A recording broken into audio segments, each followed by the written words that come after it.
કેમ છે બધા? આજે હું તમારી સાથે શેર કરીશ તુરિયા અને મગની દાળનું શાક. જે પીળી મગની દાળ આવે છે તેનું અને તુરિયાનું શાક બનાવીશું.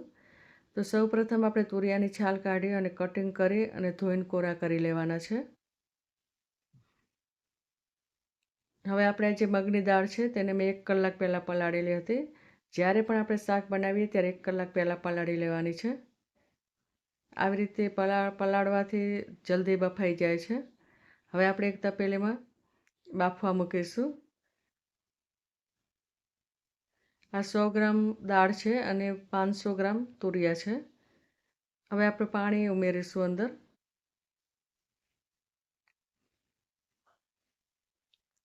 પાણી ઉમેરી અને આપણે બાફી લેવાની છે. અને આ જે દાળ છે તેને ધીમા તાપથી જ આપણે બાફવાની છે, એટલે જલ્દી બફાઈ જશે અને ઉભરો પણ નહીં આવે. આવી રીતે આપણે ઢાંકીને 5 મિનિટ માટે પકાવવા દઈશું. હવે આપણે આ જે દાળ છે એ બફાઈ ગઈ છે તો સાઈડમાં મૂકી દઈશું અને એક કઢાઈ લઈશું. તેમાં આપણે 150 ગ્રામ તેલ લેવાનું છે.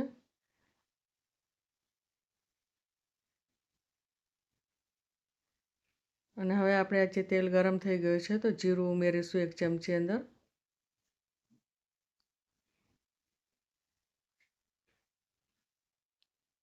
હવે આપણે 8-10 લસણની કળીને વાટીને આપણે એની પેસ્ટ બનાવવાની છે અને આ પેસ્ટ આપણે ઉમેરવાની અને બરાબર પેસ્ટ અને જીરું અને આપણે હિંગ અંદર ઉમેરીશું.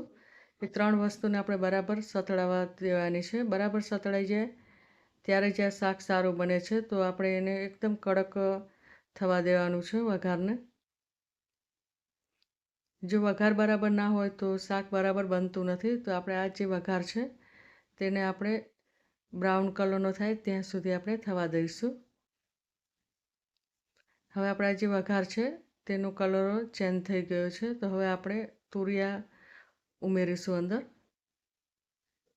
આવી રીતે તુરિયા ઉમેરી અને બરાબર મિક્સ કરી લઈશું.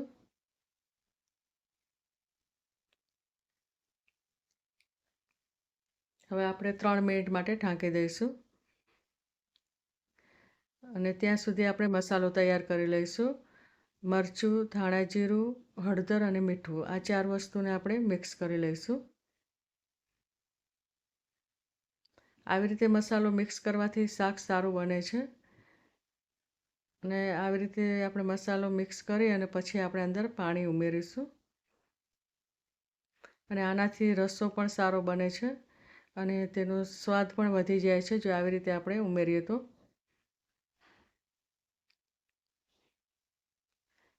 હવે આપણે પાણી ઉમેરીશું અંદર.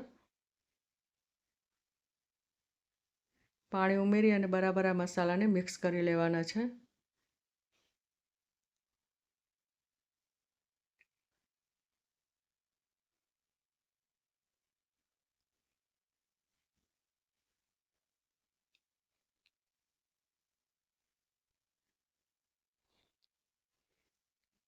હવે આપણે આ જે શાક છે તે અડધું ચડી ગયું છે. હવે આપણે અંદર આ જે મસાલો છે તે ઉમેરીશું અને આને પણ આપણે બરાબર મિક્સ કરી લઈશું.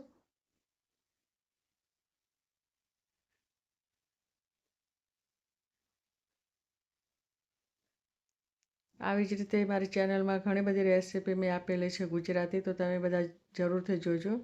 અને હજુ સુધી મારી ચેનલને સબસ્ક્રાઈબ ના કરી હોય તો તમે જરૂરથી કરજો અને શેર પણ કરજો મારી ચેનલને. હવે આપણે ઢાંકી દઈશું 5 મિનિટ માટે.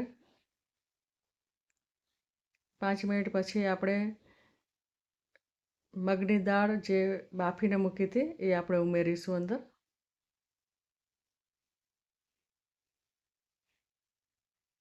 અને આ જે મગની દાળ છે તેને પાણી સાથે જ આપણે અંદર મિક્સ કરવાની છે કે જેનાથી દાળ અને તુરિયા બરાબર ચડી જશે.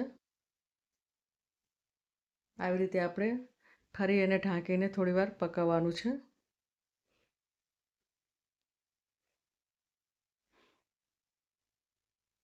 આવી રીતે આપણે 5 મિનિટ સુધી થવા દઈશું.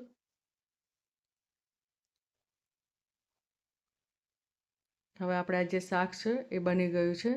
જો આમાં તમે ગરમ મસાલો પણ હવે ઉમેરી શકો છો, પણ મેં નથી ઉમેરેલું. જો તમે વધારે તીખું ખાતા હોય તો તમે ઉમેરી શકો છો.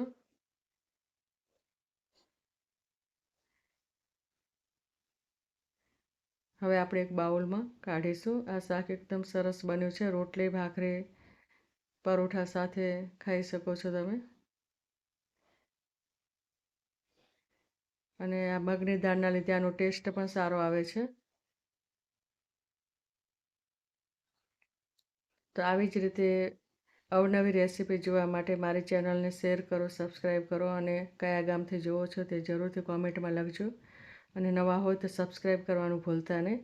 અને હવે મળીશું આપણે બીજી રેસીપીમાં. ત્યાં સુધી બાય.